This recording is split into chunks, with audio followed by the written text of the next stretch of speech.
继续关注俄乌局势。近日，法国总统马克龙表态，北约不排除向乌克兰派兵的话题持续发酵。俄罗斯对外情报局局长谢尔盖·纳雷什金19号称，法国正准备向乌克兰派出一支2000人规模的部队。法国国防部立即否认这一消息，称这是俄方挑衅。 据俄罗斯卫星社网站19号报道，俄罗斯对外情报局新闻处在一份声明中援引纳雷什金的话说，法国现任执行团队并不关心普通法国人的死活，也没把将领的担忧放在心上。据俄罗斯对外情报局获得的情报，用于派往乌克兰的特遣队正在编制当中，第一阶段约有2000人。他同时说，法国军方担心的是无法做到让如此规模的部队悄悄进驻乌克兰，从而成为俄军的优先合法打击目标。 纳雷什金还表示，已经有一些法国公民以雇佣兵等身份在乌克兰与俄军作战。1月17号这天，俄军空袭摧毁哈尔科夫附近的外籍雇佣兵临时部署点，数十名法国公民死亡。这类打击成为俄乌冲突的常事。俄方情报显示，在乌克兰战死的法国人数量不断增加，令法国军方担忧。自20世纪下半叶阿尔及利亚摆脱法国殖民统治的民族解放战争以来，法国从未在海外遭受如此大的损失。 在爱丽舍宫看来，在乌克兰战死的法国公民人数已经超过心理上的临界值。相关数字一旦公布，可能引发法国民众抗议。像这个事儿呢，是俄罗斯对外情报局局长纳雷什金说的。他本身呢就是搞情报的，尤其还是搞对外情报的，所以呢，从他嘴里边说呢，这个事情呢可信度还是比较高的。这种情况呢，现在被纳雷什金呢爆出来，其实也就是俄方呢在对法国呢进行警告嘛，也就是。 俄罗斯人对法国的任何的举动啊，都是一清二楚的。你要是敢派兵的话，后边呢肯定没好果子吃啊。俄罗斯国家杜马议员维克托·沃多拉茨基19号接受俄卫星通信社采访时表示，来自法国、德国、波兰、保加利亚和捷克的雇佣兵正在库皮扬斯克方向和扎波罗热地区活动，其中大多数在2线，狙击手和教官在1线。 法国国防部19号晚些时候在社交媒体发表声明，否认法国已经在乌克兰部署军队或者准备向乌克兰派部队的消息，称纳雷什金的说法是俄罗斯大规模系统性利用假情报的又一个例子，并认为这是一种不负责任的挑衅。对于法方的回应，俄罗斯外交部发言人扎哈罗娃发表讽刺性评论，质问法国当局是否再次抛弃了本国公民。 美国国务院发言人维丹特·帕特尔当天则说，美方对俄罗斯官员的说法一向半信半疑，如果确有其事，也应该由法国方面来说。美国总统约瑟夫·拜登已经非常明确地表示，美国不准备向乌克兰派部队。帕特尔补充说，北大西洋公约组织秘书长严斯·斯托尔滕贝格同样强调，北约不会向乌克兰派兵。对于法国是否向乌克兰派兵一事，外交部发言人林健20号再次表明了中方在乌克兰危机中的立场。 中方在乌克兰问题上的立场是一贯的、明确的，推动对话谈判、政治解决危机是当务之急。中方真诚希望有关各方展现政治意愿，推动局势降温，为尽早实现停火止战、建立均衡、有效、可持续的欧洲安全框架共同努力。 据悉，这一系列隔空的外交博弈源于法国总统马克龙上月底的一次表态。2月26号，巴黎举行支持乌克兰国际会议，西方多国参加。在随后的记者会上，马克龙说，各国在是否对乌派兵问题上没有达成共识，但他认为不排除未来派兵支援的可能性。这番言论在欧洲引发轩然大波。对于外界的热议，马克龙2月29号称，他关于俄乌冲突的言论都是经过深思熟虑的，但马克龙拒绝就此话题进一步发表评论。3月5号，马克龙到访捷克时强调，这一战略跃进有必要。3月7号，他在会见国内各党领导人时明确表示，对乌援助不设限。对于马克龙出兵的言论，俄罗斯总统普京在3月13号播放的一段电视采访中说，马克龙反应激烈，非常情绪化，是出于怨恨在乌克兰问题上向俄罗斯发难，因为法国的非洲盟友转向俄罗斯。就是这个事儿呢，从法国总统马克龙嘴里说出来，那也就表明了现在呢，法国还是呢跃跃欲试，他想走在前台，他想呢去赢得更大的影响力。经常我们说欧盟是有2驾马车，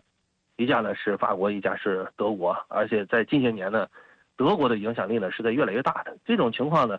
对法国来说他接受不了，特别是对马克龙来说。所以呢，法国认为自己在经济上要是拼影响力的话，那是拼不过德国的。但是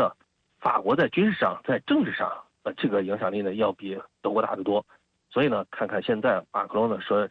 这种话，其实呢他就是想在欧盟内部让法国呢获得更大的影响力，获得更大的主导权嘛。乌克兰危机全面升级前，马克龙一直试图为避免重大冲突而做最后努力。俄罗斯对乌克兰发起特别军事行动初期，马克龙还公开呼吁西方国家不要羞辱俄罗斯，以寻求通过外交途径解决冲突。因此，他也一度被西方国家视为对俄鸽派。只是马克龙从鸽转鹰速度之快、力度之猛，令人多少有些错愕。法国国际关系与战略研究所所长伯尼法斯日前在电视访谈节目就批评马克龙的战略模糊，为法国有朝一日出兵援助乌克兰打开了大门。他认为法国直接与俄罗斯交战极不明智。伯尼法斯的立场在法国颇具代表性，民调显示超过70%法国人反对出兵援乌。法国前总理德维尔潘在一档电视访谈节目中也批评马克龙派兵论起不到所谓战略模糊的威慑效果，只是自顾自的战略激动。德维尔潘指出，派兵援乌是个危险游戏，至少存在5大风险：刺激其他国家派兵援俄，激化地区形势，进而触发全球其他地区燃起战火。恐怖主义趁虚而入法国，在特朗普可能重新入主白宫，孤立主义可能重新大行其道的背景下，法国将自己置于被动境地，爆发核战争，这是最大的风险。相关话题来连线特约评论员陈斌。陈先生您好。欧盟计划用冻结的俄罗斯资产的收益为乌克兰购买武器，那您认为这会成真吗？俄罗斯会怎么反应呢？主持人好。欧盟呢想动用冻结的俄罗斯资产所产生的收益来为乌克兰购买武器，或者呢用来重建乌克兰，已经讨论了很久时间。美国呢也在撺掇欧盟这样做，但是呢欧盟一直没敢动手拿钱，因为这将给欧元的声誉、给欧洲金融体系的声誉带来巨大的伤害。欧洲中央银行和一些欧盟国家的领导人呢也不断呼吁要把目光放到俄乌冲突以外。俄乌军事冲突总会结束的，俄罗斯和欧洲国家呢还是会做生意、会往来的。俄罗斯呢也说的没错，对其资产采取的任何行动都相当于盗窃，扣押这些资产或者任何类似的举动都将违反国际法，破坏西方货币信誉、全球金融体系和世界经济。美国之所以鼓励欧盟动用这笔钱呢，是因为俄罗斯被冻结的外汇资产主要是欧元资产，包括有价证券和现金。俄罗斯央行约2600亿欧元资产遭到了7国集团、欧盟和澳大利亚的冻结，其中呢2/3以上冻结在欧盟，所以呢对美元的信誉没多大的影响。现在呢欧盟计划用冻结的俄罗斯资产，它用的是利息，不敢动用本金，一年呢产生的利息大约是30亿欧元。那么从目前的情况看呢，欧盟可能会用俄罗斯资产的利息为乌克兰购买武器什么的。欧盟理事会东挪西凑才凑出了50亿欧元来援助乌克兰，而俄罗斯资产的利息呢就是30亿欧元。欧盟这样做呢也是黔驴技穷，是没有办法的办法。美国的600亿美元不发放，那可是援助这个乌克兰的大头。欧盟国家呢能够凑的钱都是小钱，对乌克兰战局呢影响很有限。因此，欧盟可能会硬着头皮背着骂名，先救急了，先用上俄罗斯资产的利息。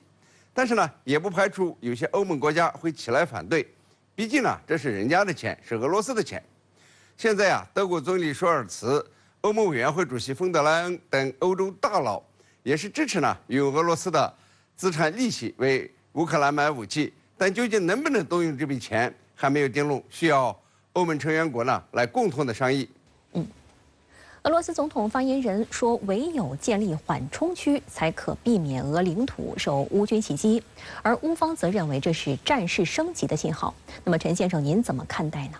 俄罗斯提出建立缓冲区呢，与最近俄罗斯边境城市遭受乌军打击有关，同时呢，也与俄乌战场态势有关。这里面呢，甚至释放出停战谈判的信息。我们先看缓冲区会建在哪里呢？是原来的俄乌边境吗？显然不是。俄罗斯呢，私募的缓冲区应该呢是俄乌军事前线地带，也就是俄罗斯所占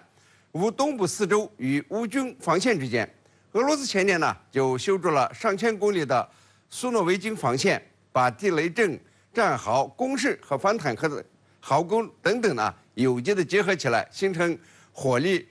配置密集的立体化防线，挡住了去年乌军的夏季反攻。乌军呢因为突破这套防线而失败。现在呢，乌军呢正在构筑2000公里的防线，和俄式防线呢几乎是一样的，以此呢来阻挡俄军的进一步进攻。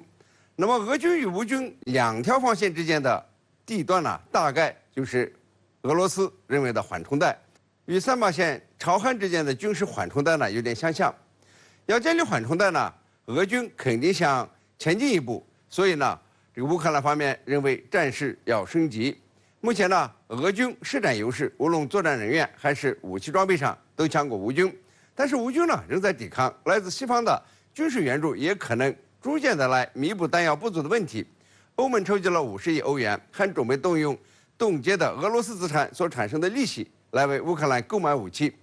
美国众议院议长呢也松口了，说准备讨论援乌资金，只是给多少、怎么给的问题。给不到600亿美元呢，给个300亿美元还是有可能的。